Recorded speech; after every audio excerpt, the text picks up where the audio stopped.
안녕하십니까. 프로파일러 배상훈입니다. 2020년 4월 17일 크라임 데일리 시작하도록 하겠습니다. 며칠 동안은 시범 방송 형태로 일단 동영상도 하고 실시간도 하고 섞어서 계속 시범적으로 한번 해보도록 하겠습니다. 한번 했고 선거 때문인지 첫 번째 한 거는 그렇게 많이 보지 않았어요. 좀 낯설기도 하시겠지만은. 자, 좀 전에 붓다, 그러니까 박사 조주빈의 오른팔이라고 하는 붓다에 대한 신상 공개가 결정이 돼서 종로경찰서에서 송치할 때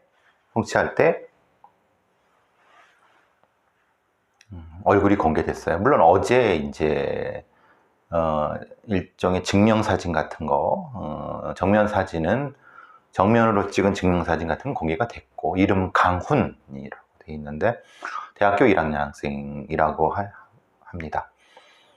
물론 본인은 가처분 신청, 집행정지 가처분 신청을 냈지만은 법원에서 기각해서 공개가 됐고요. 약간 고개를 숙이고 나올 때 미안하다, 대략 그 정도만 얘기를 했어요.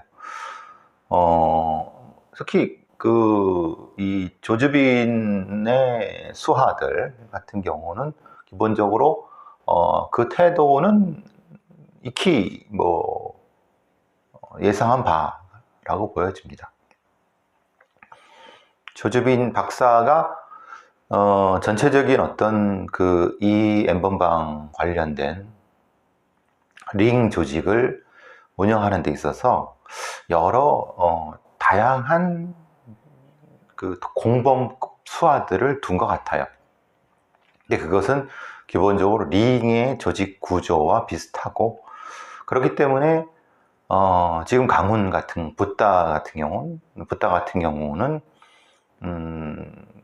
후계자 이렇게 얘기하기는 어렵지만은 대체적으로 돈을 인출하고 현금화 시키는 정도의 일을 맡아서 한 것 같아요. 이거는 시켜서 했다 이런 개념을 쓸 수는 없는 형태고, 링 범죄에서는 그것이 일정 정도 그 특정한 유기체의 조직의 필요에 따라서 강훈 붓다가 하는 이런 형태이기 때문에 좀 표현이 좀 조심스러워야 되죠. 어쨌든 제가 보는 입장에서 그의 발언과 태도로 봐서는 전형적인 추종자급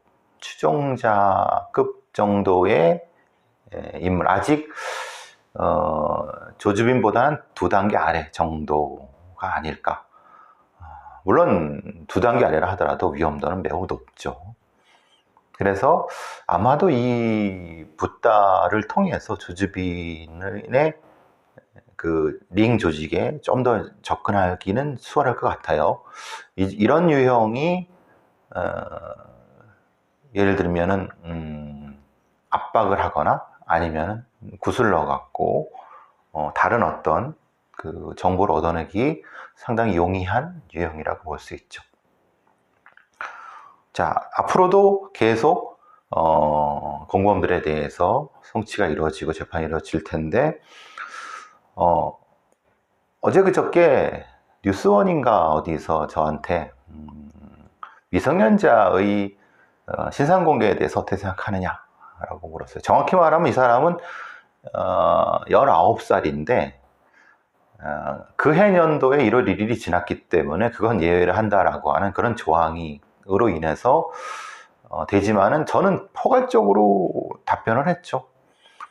말하자면은 실제의 범죄 위험도에 따라서 미성년, 소년범 특례를 적용하는 것 자체를 배제를 해야지,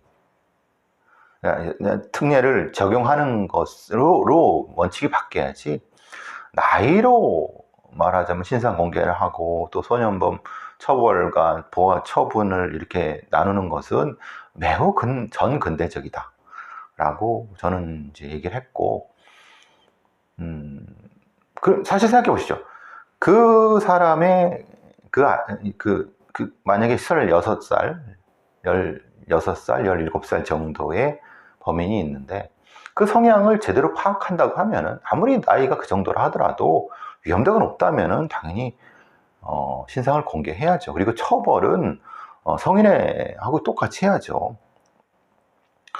근데 10살, 뭐 9살 이런 경우에 범죄성이 높다 하더라도 다른 부분에서 그의 성향, 뭐 행동, 양식 이런 데에서 판단할 부분이 있기 때문에, 그러니까 이런 기후 우려를 하는 사람들이 있는 거예요. 그러면은 나이 제한을 안 하면은 10살짜리가 범죄 저지르면 다 공개해야 되느냐? 그건 진짜 무식한 얘기입니다. 그게 아니라 나이 제한은 없애되 그 소년범 혹은 10대나 10대에서 일탈과 범죄를 저지르는 사람의 정확한 평가 기준을 만들어 둔다고 하면은 그 우려는 전혀 기우에 불과하다. 근데 그거를 지금의 기득권을 가지고 있는 판사들이나 검사들, 그리고 법무부의 고위 관료들이라든가 행정가들은 모르기도 하고 자기들의 어떤 권한이 침해된다고 생각하기 때문에 그걸 아예 논외로 하는 거죠. 그런 거 논외로 하고 이제 그 근처에서 밥술이나 얻어먹는 그 가짜 전문가 놈들이 뭐 10대에 뭐 저기 낙인이 찍힌다는데 뭐 이런 소리 알고 있습니다. 뭐 내가 당신들보다 그 소위 가짜 전문가도 공부를 덜 했으니까 경력이 적으니까 되게 아니라 충분히 이 평가를 통해서 판정만 이루어진다고 하면은 그 소년범의 낙인 이런 것들도 다 그 평가가 이루어지죠. 그러니까 사실 그 가짜 허수아비, 소위 말하는 괴뢰들, 지금 기득권에 빌붙어 살고 있는, 그러니까 뭐 법무부 고위 공무원들이라든가 아니면 판사, 검사, 변호사 같은 기득권자들의 하사를 대리하는 괴뢰들이라고 하죠. 보통 허수아비라고 하죠. 그런 가짜 전문가들, 그런데 떠들어대는 전문가라는 사람들이 그들의 이익을, 기득권의 이익을 대변하면서 신상 공개를 뭐 반대한다느니, 뭐 아니면 신상 공개를 해도 뭐 제한을 두는 이런 소리를 해대는 겁니다. 본질적으로 그 부분을 언론에서는 그 본질을 찍지 않고 맞서기 하면, 의견이 맞서기 하면 재밌잖아요. 그러니까 그것만 가지고 이제 계속 양비론으로 계속 가는 거예요. 그래서 웬만하면 저는 그래서 그런 쓰레기 언론한테는 얘기하고 싶었는데, 제가 잠깐 졸음이 와서 다른 일 하다 졸음이 와서 전화를 받았는데 뉴스원 기자가 그래서 이걸 해줘 마라 해다가 그냥 제가 있는 그대로 얘기했는데 기사가 났더라고요. 그 뒤에 또 이제 김현정의 뉴스쇼에서도 제 말이 좀 세게 나가니까, 이쪽에 나가니까 그걸 인터뷰하려고 했는데 제가 녹음 중이었고, 어쨌든 단순하게 신상 공개를 해야 되냐 말아야 되느냐, 그리고 소년범, 촉법소년, 나이 제한 이런 걸로 딱 거기에 시각을 국한시키는 언론들과 기득권자들의 수작질이 있다는 것만 꼭 알아두십시오. 그 프레임에서 벗어나야 되는 거예요.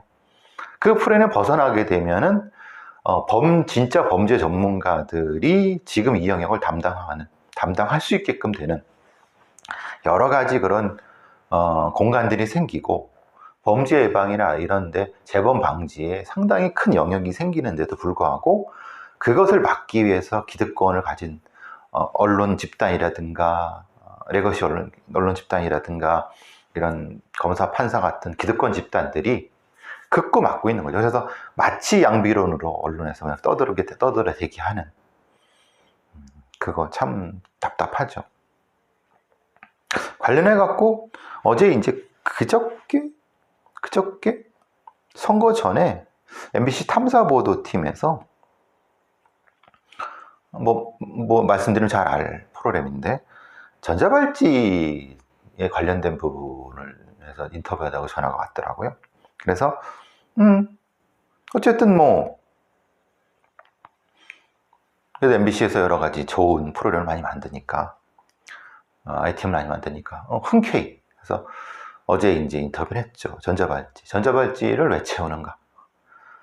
그러니까 제가 가장 답답하게 생각하는 게 그런 거죠. 전자발찌를 채워서 범죄 예방이 된다고 생각을 한다고 법무부나 아니면 검사, 판사 같은 고위 공무원, 기득권자들을 그렇게 여기게끔 만드는 거예요. 다시 말씀드리지만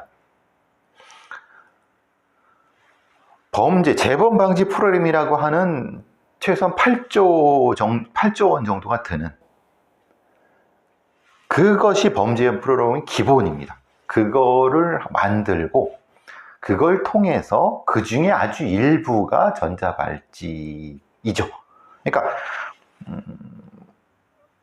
어떤 특정한 범죄가 진화가 됐든 아니면 범죄가 전이가 됐든 여러 가지 범죄를 계속 저지르면서 교도소에 들어오면 그들을 정확히 평가해서 그들의 형량을 정하고 그들을 특정한 프로그램으로 교정교화시킨 다음에 교정교화가 덜 됐다고 판단하면 수감 후에도 어떤 형태의 수강 명령이라든가 보호관찰을 통해서 범죄성을 줄이고 그런 과정에서 어떤 특정하게 관리될 필요가 있으면 전자발찌를 채우는 아주 부차적인 것이 전자발찌예요. 그러니까 실제로 교정교화 프로그램이 제대로 작동이 되면은 전자발찌는 필요도 없는 거죠. 그런데 우리나라의 그 꼴통들, 검찰이나 법무부에 있는 범죄 예방의 꼴통들, 정확히 말하면 자신들의 기득권을 놓기 싫어하는 그리고 범죄 예방이라는 것에 별로 관심이 없는 그런 집단들은 기득권 집단들이죠. 집단들은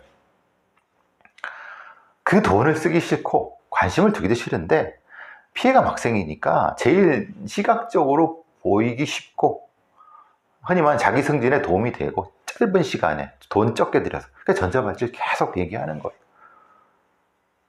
그리고 거기서 문제가 터지면 즉응대응팀이라든가 이런 것들 잠깐 만들어서 그러니까 그 한심한 수작들이죠.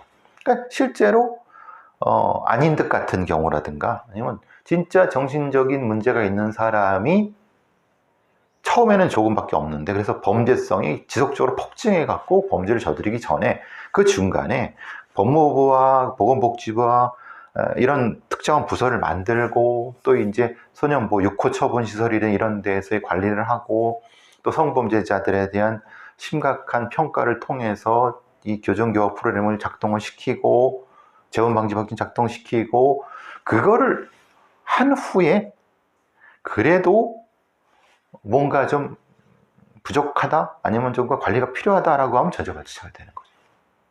거꾸로예요. 근데 우리는 이건 하기 싫고 국민들의 지탄을 받고 그러니까 그냥 전자발찌 채워서 마치 잘 관리되는 듯이 개수작을 떠는 거죠. 쉽게 말하면. 그리고 통계 조작도 하고. 그러니까 흔히 말하는 전자발찌 채웠더니 성폭력 범죄의 재범률이 거의 4분의 1로 줄었다. 16%로 줄었다. 웃긴. 그래서 어제 인터뷰를 할 때 제가 격한 소리를 많이 했어요. 그건 통계 조작이다. 왜? 원래 재범 방지라는 것은 특정한 범죄를 저지른 사람이 똑같은 범죄로 다시 저지르는 것이 재범이라고도 있을 수 있지만은 특정한 범죄를 저지르는 이것은 성범죄 이후의 범죄를 저지른 사람이 다음 성범죄를 저지르는 부분에 대해서 카운트를 해야 되는데 특정한 성범죄를 저지르다가 다음 범죄를 저지르지 않았다고 해서 재범이 됐다고 생각을 하는 건 큰 착각이죠. 그죠? 예를 들면 이런 거죠. 지금 여기서 강간범죄 저질렀는데 얘는 사이버상에서 이런 조주빈 같은 성착취물을 만들고 그랬어요. 그럼 이게 재범입니까? 재범이 아닙니까? 재범이죠. 동기가 같은, 인텐트가 같은 범죄가 반복됐기 때문에. 그렇기 때문에 그거를 카운트하지 않고 단순히 똑같은 범죄가 저질러졌을 때 이 재범 이렇게 얘기를 하는 거죠. 그러니까 통계 조작질도 하고 원래 또 모수를 많이 들여드렸다가 이런 것들도 많이 하고 이렇게 합니다.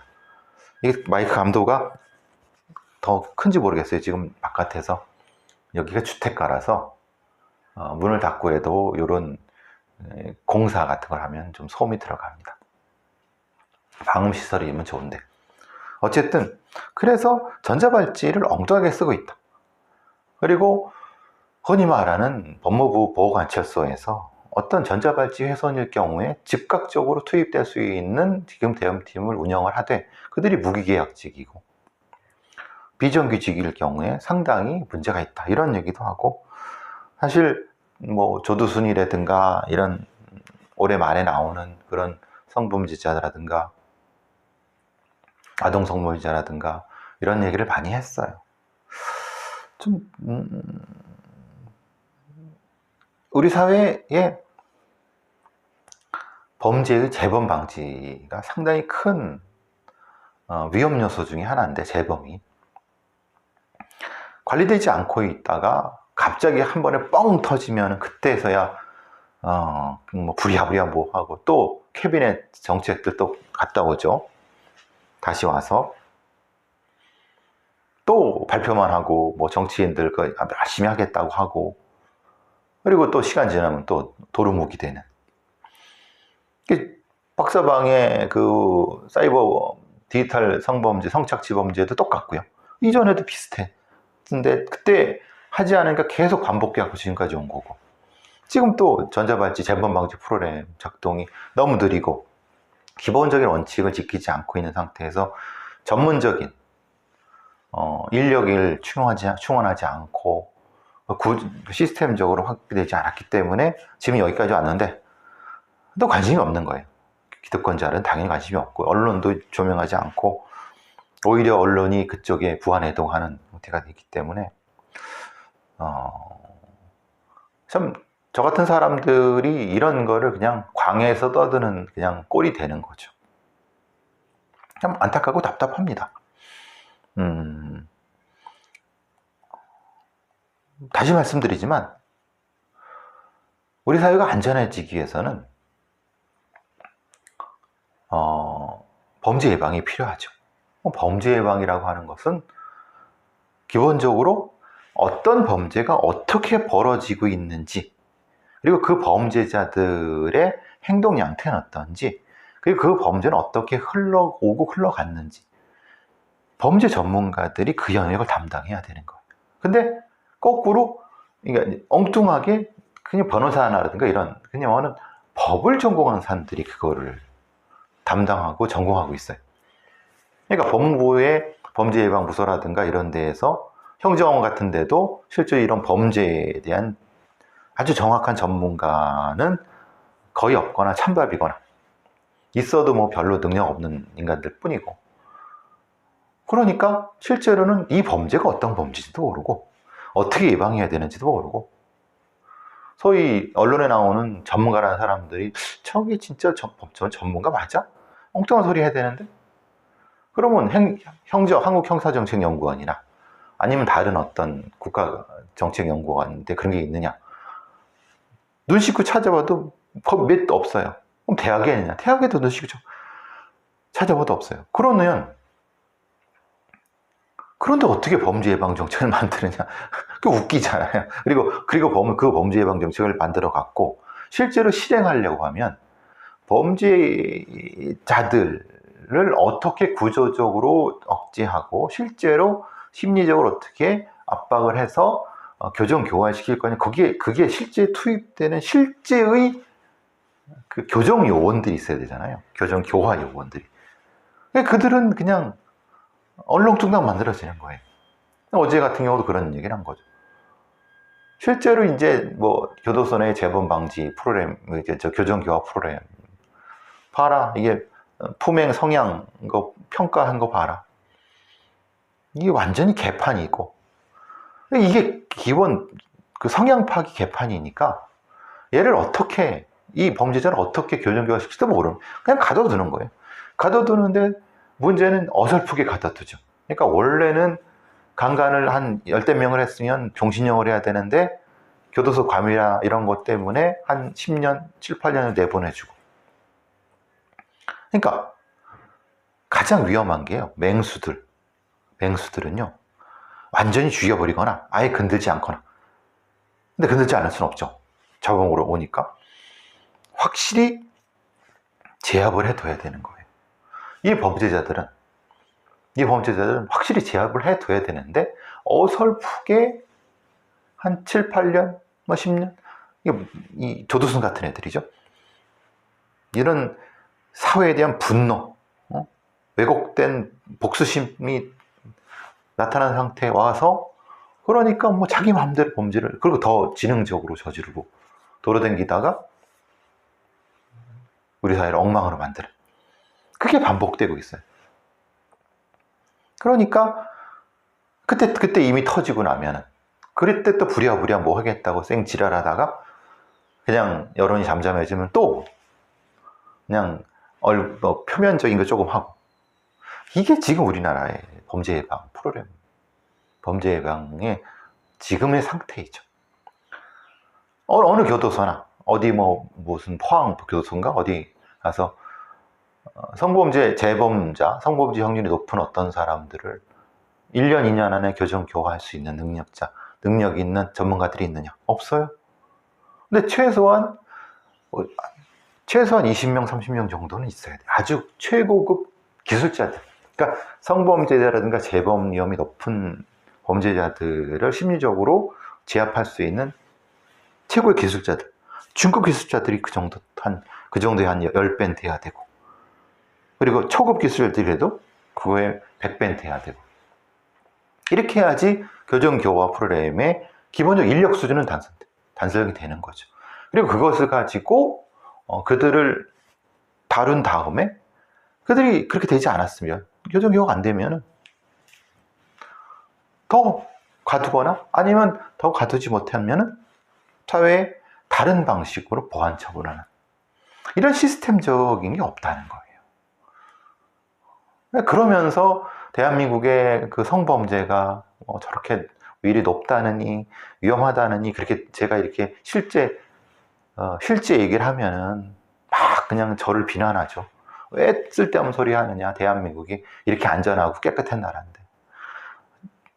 제 팟캐스트나 유튜브를 들으시는 분들은 그렇게 생각하지 않으시겠지만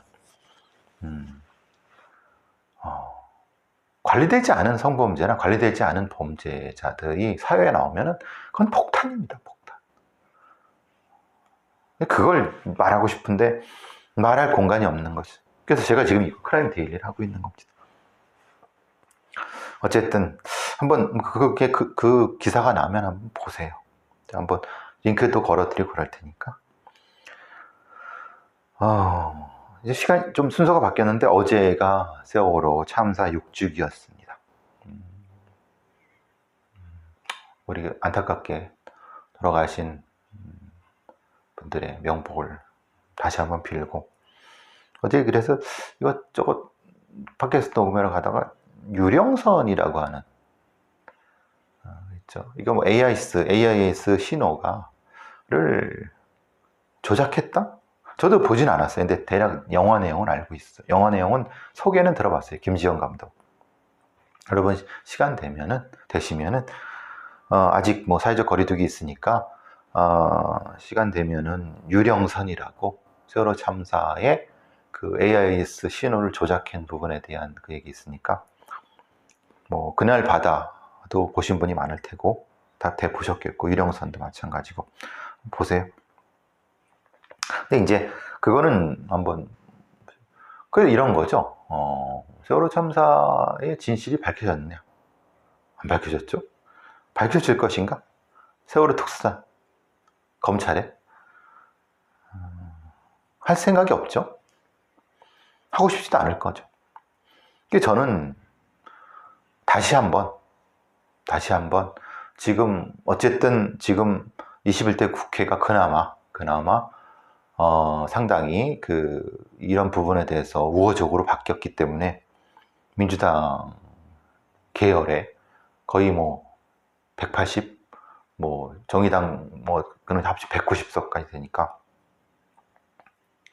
반민특위 수준의, 즉 독자적인 수사권을 가지고 있고, 그리고 기소권도 적어도 기소검사도 의 방향을 정할 수 있는 반민특위 수준, 거기에는 수사권이니까 즉각적으로 체포할 수 있는 특별사법경찰권까지 가지고 있는 반민특위 정도의 조직, 조사위원회가, 조사기구, 수사기구, 조사 및 수사기구가 반드시 필요할 거라고 보여집니다.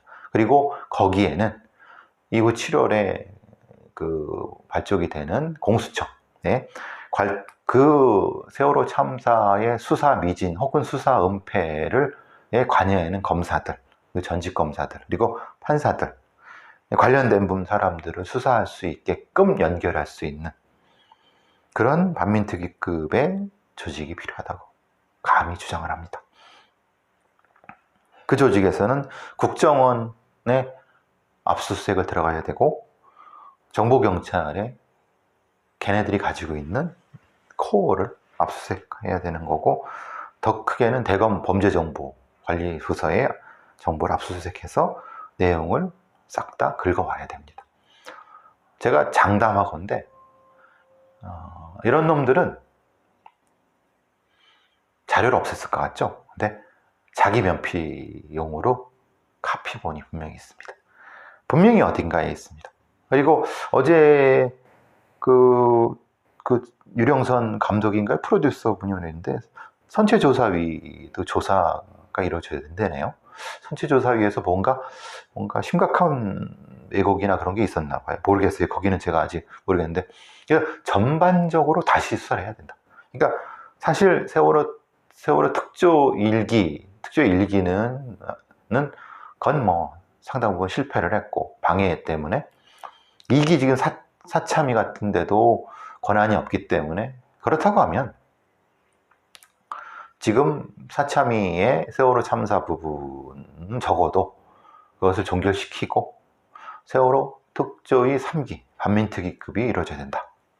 물론 거기에 가능하면은 가습기 살균제도 포함시키고 있지만, 글쎄 그거는 가습기 피해자 가족들의 동의를 얻어야 되니까 그거는 좀 다른 분야라고 하더라도 그래야지 이게 진실이 밝혀지려고 보여집니다. 세월호 참사의 이 진실 규명은 단순히 사건 하나의 진실 규명이 있는 것이 아니라 대한민국의 썩은 기득권들이 특정한 어떤 사고를 어떻게, 아니면 특정한 사안을 어떻게 은폐해 왔는가, 그리고 그걸 통해서 어떤 이익을 얻었고 그걸 통해서 어떻게 우리 사회를 엉망으로 만들었는가에 대한 구체적인 메커니즘을 알 수 있는 사건입니다. 그래서 저는 세월호 참사 자체의 진실규명을 하는 과정에 당연히 그게 드러날 수밖에 없다. 그러면서 우리 사회가 한 단계 도약할 수 있는, 그러니까 기득권의 과거의 쓰레기들을 다 청소할 수 있는 계기가 될 수 있는 거라고 보여집니다. 마침 또 국회의 구성도 싹 바뀌면서 이 부분은 분명히 상당히 좋은 조건이라고 보여집니다. 다만 제가 걱정하는 것은 세월호 참사 1기 특조위나 2기 특조위에 관련해서 마치 이 특조위의 진상규명을 하는 양 하면서 자신의 이익을 챙겼던 민주당 내의 적지 않은 국회의원들이라든가 관련된 무슨 변호사라든가 뭐 이런 그런 사람들이 혹시라도 있다고 하면은, 그들이 또 여기 관여한다고 하면은 또 사건이 엉망이 되는 거는 불을 보듯 뻔하다. 그러니까 좀 국민적인 공감대를 통해서 그것이 해야 된다. 특정한 소위 말한 민변이라든가 아니면 뭐 특정한 국회의원 중심으로 되면 안 된다. 여태까지 이렇게 진실이 규명이 안 된 부분은 분명한 이유가 있을 것이다. 그것은 기득권자들, 그걸 막는 자들만의 문제는 아니었을 것이다. 이런 부분들. 반드시 수사권, 강제 수사권과 있고 그 강제 수사권을 실행할 수 있는 특별사법경찰 조직을 내 밑에 두는, 아니면 적어도 이 파견 경찰, 파견 검사는 아무 의미 없습니다. 왜냐하면 걔네들은 어차피 그쪽 돌아갈 거기 때문에 파견 경찰, 파견 검사로는 안 됩니다. 특별사법경찰. 그러니까 그래서 제가 늘 말씀드려요.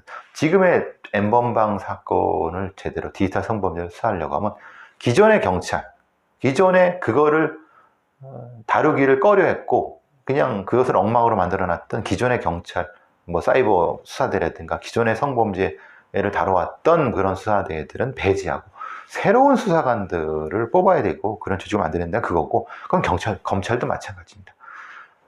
기존의 이 사건들을 은폐하고 방관했던 사람들이 마치 이름 가리에 갖고 들어온다면 파견받아요.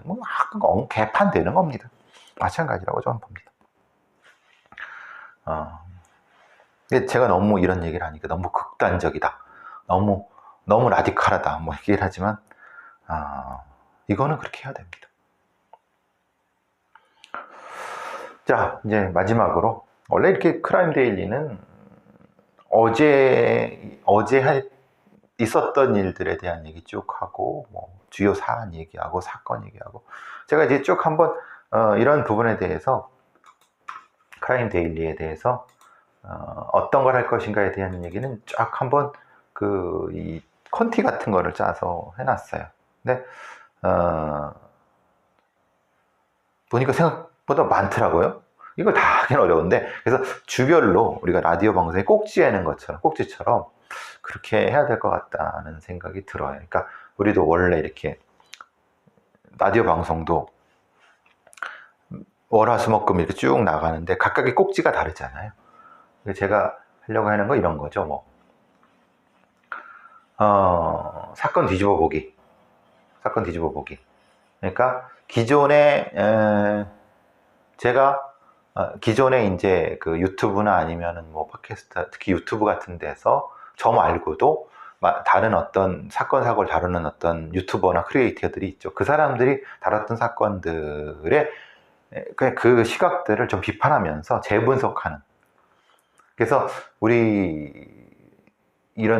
이걸 시청하는 분들이 좀 제대로 된 그 프로파일링이라든가 사건 분석에 그 관점을 가질 수 있게 하는 사건 뒤집어 보기.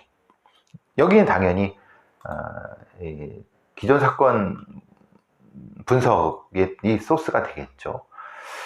그리고 이제 여러분이 궁금해하시는 그런 것들 중에 하나는 수사 조직. 말하자면 우리나라의 정보 경찰이 어떤 구조를 가지고 있는가.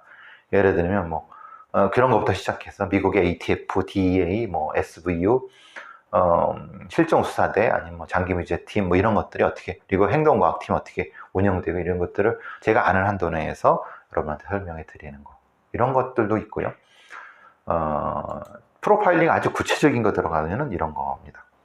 무기를 쓰고 특정한 어떤 범행 도구를 썼을 때 그 칼이라든가 총이라든가 망치를 통해서 나타나는 공격 방식, 그에 따른 어떤 심리적인 어떤 배치, 이런 것들을 사건을 가져와서 한 번씩 설명해 드리는 그 기회도 있고요. 범죄 통계, 그러니까 경찰청의 범죄 분석이라든가 대검찰청 범죄연부라든가 이런 것들, 행정원의 피해자 조사, 이런 것들을 간간히 가져와서 분석하는 거. 그리고 범죄 유형에 대한 분석, 7대 범죄, 지표 범죄에 대한 거, 이런 것들을 돌아가면서 한번 하고, 오늘의 사건, 오늘의 범죄 논문, 외신 속의 범죄와 사건, 장기미제 사건, 주목할 미제 사건, 그리고 영화, 드라마, 소설 속의 범죄와 사건, 그리고 정치와 범죄, 이렇게 같은 이런 꼭지 같은 거를 해서, 다는 못하지만 하루에 이제 적절하게 컨텐츠 짜서, 대본을 짜서 해보려고 합니다. 대본은 꽉 차는 건 아니겠지만. 어제 이제 팟캐스트 크라임을 녹음을 했어요. 그거 녹음을 하면서 사실 저는 그런 녹음들을 할 때 사건 자체는 이미 그 언론 보도 통해 알려졌는데, 그 이면에 들어가 있는 핵심적인 부분을 저는 설명하려고 했어요. 사실 아시는 분은 아시겠지만은 제가 다른 분들이랑 했던 뭐 유튜브 프로그램이 있었지만 저는 구체적으로 프로파일링을 어떻게 하는 걸 한번 보여주고 싶었고, 그리고 그 사건에 그러면서 당연히 CCM가 그 사건의 이면에 있는 것들을 파헤침으로써 왜 그 사건이 미자사 사건이 됐는가에 대한 얘기를 하고 싶었는데, 거기서 못했고 이제 여기서는 하려고 하는 건데, 크라임 후기를 얘기하려고 하는 건 그런 겁니다. 크라임에서 얘기하지 못했던 부분, 이런 걸 하면서 조금 더 풍부화시키려고. 그건 지난번에 제가 말씀드렸죠. 크라임은 이제, 그러니까 팟캐스트 크라임은 수위가 있습니다. 어느 정도까지의 그런 게 있죠. 왜냐하면 편집을 해서 해야 되고 또 광고가 들어오고 그런 거니까. 근데 이 유튜브는 그럴 필요가 없어요. 이거는 뭐 여기에 광고는 안 붙잖아요. 노랑딱지가 노딱이 붙어갖고. 그러니까 수위를 뭐 할 필요는 없어요. 제가 조절할 필요는 없으니까. 그래서 크라임에 했던 후기를 조금 정리를 한다는 거예요. 어제 녹음했던 거는 역삼동에서 원룸에서 어떤 분이 이제 돌아가신 여성분이 목에 칼을 맞고 묶인 채 돌아가신 그 사건이 있었는데, 핵심적인 거는 묶인 채 칼에 찔려서 불이 나갖고 있는데 있었으니까 누가 봐도 사실은 타살이잖아요. 근데 이게, 그리고 같이 동거했던 사람, 같이 있던 여성분이 범인을 해서 수사해서 했지만 2심 3심에서 무죄가 났어요. 근데 이런 사건은 사실 보시면은 무슨 사건입니까? 이게 아까 제가 말씀드린 것처럼 묶여갖고 목에 칼이 찔려서 사망한 사건이라고 하면 방화살인 이렇게 생각하시잖아요. 근데 사실은 거기서부터 뭐가 잘못된 거예요. 그러니까 정확히 기소 내용은 방화살인 및 살인미수였거든요. 그러니까 방화치사 및 살인미수. 왜냐하면 현장에서는 돌아가시지 않았고 병원에서 한 보름 있다 돌아가셨어요. 의식이 없는 상태에서. 그래서 방화치사 및 살인미수로 이렇게 했는데, 근데 제가 왜 이 말씀을 드리려고 하면, 검사가 살인이라는 것으로 기소를 하게 되면은 입증 책임은 검사한테 있습니다. 그럼 살인은 살인의 고의성이 있어야 돼요. 그럼 살인의 고의성이라는 것을 입증하려고 하면은 범인으로 지목된 피고인의 기본적인 동기를 파악을 해봐야 되잖아요. 근데 그 동기가 안 맞아. 그러면은 입증하는데 실패를 하게 되면, 아니 그러면 그냥 다른 방식으로 입증을 해야 되면 되잖아요. 근데 공소장 일본주의 때문에 모든 죄를 갖다 붙일 수는 없는 거예요. 살인이면 살인, 아니면 폭행, 아니면 상해, 치사로 가든가. 그러니까 근데 지금 이 사건 같은 경우는 어떤 사건이냐면, 어떻게 처리됐냐면, 무죄가 남으로써 분명히 그 사람이 범인인데 검사나 수사관들이 증거 취득이나 아니면은 법정에서 이 기소장의 잘못 입증의 부실로 인해서 무죄가 났으면은, 이거는 경찰이나 검찰이 어떻게 카운트를 할 것 같습니까? 근데 걔네들은 이걸 해결됐다고 카운트를 하고, 근데 실제로 피해자들은 어떻습니까? 피해자 가족이나. 이거는 해결되지 않은 거죠. 여기 인식의 차이가 있는 겁니다. 이제 제가 이 말씀을 드리면서 이제 무슨 사건을 가지고 잘 모르겠네. 이 부분은 크라임을 팟캐스트 크라임을 들어보시면은 이제 이해하실 수 있는 거죠. 그래서 이제 팟캐스트 크라임 데일리에서는 이렇게 설명하면 좀 그렇잖아요. 이제 이해를 못하죠. 그래서 요 시간쯤은 제가 그 녹음을 크라임 녹음을 금요일쯤에 하니까 그 녹음이 끝난 토요일 오전쯤에는 그 내용에 대해서 여기 이렇게 쓰고 그리면서 그걸 추가할 건 추가하는 방식으로 할 생각입니다. 이해하시겠죠? 그래야지 이제 실제로 사건의 내용에 대해서 이해하실 수 있기 때문에 그래서 그런 방식으로 하려고 했어요. 크라임 빌리. 사실 다시 본론으로 들어와서 우리가 검사들이 수사가 제대로 된 상태에서 하면은 유죄가 나올 것 같잖아요. 근데 능력이 없고 무능한 검사들도 많습니다. 그리고 수사관들도 마찬가지. 그러니까 살인사건이나 방어사건을 제대로 수사할 수 있는 전문 수사관들이라든가 이런 전문적이 하는 검사, 그리고 공판검사, 이런 사람들이 실수를 해갖고 무죄가 나는 경우나 아니면 오히려 거꾸로 약하게 처벌이 되는 경우가 이건 적지 않습니다. 그걸 어떻게 해야 될 것이냐. 근데 그들은 그렇게 했다고 처벌받지 않거든요. 징계받지 않거든요. 참 오늘 뭐 김영민 의원 이제 당선자죠. 법무개혁위원회 김영민 변호사 말씀하는 겁니다.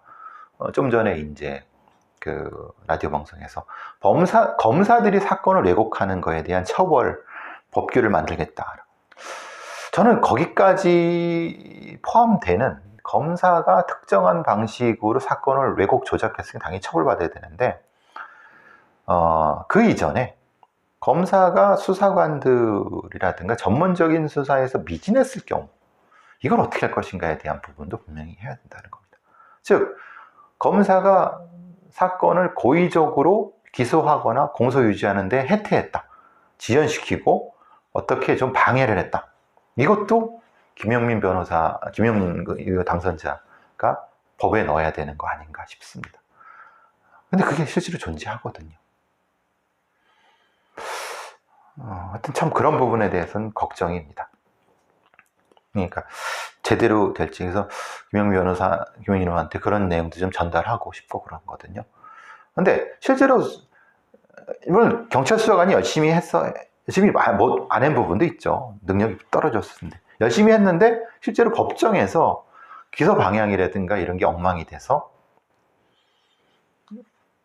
억울한 피해자를 있고 그 실제 범인을 처벌하지 못하는 경우는 어떻게 할 것인가. 그것도 참 고민인 것 같다. 할 일이 많죠. 제가 크라임 데일리 하려고 하는 이유도 그겁니다. 그런 걸 정확히 지적해야 된다는 거죠. 자, 오늘 여기까지 하도록 하겠습니다. 40분 정도가 맥시멈 같아요. 30분, 40분? 너무 길게 하면 좀 그렇죠? 자, 오늘 여기까지 하도록 하겠습니다. 오늘 금요일이고요. 내일 또 뵙겠습니다. 오늘 비가 올릴 것 같은데. 자, 사회적 거리 두기 하시고요. 감사합니다.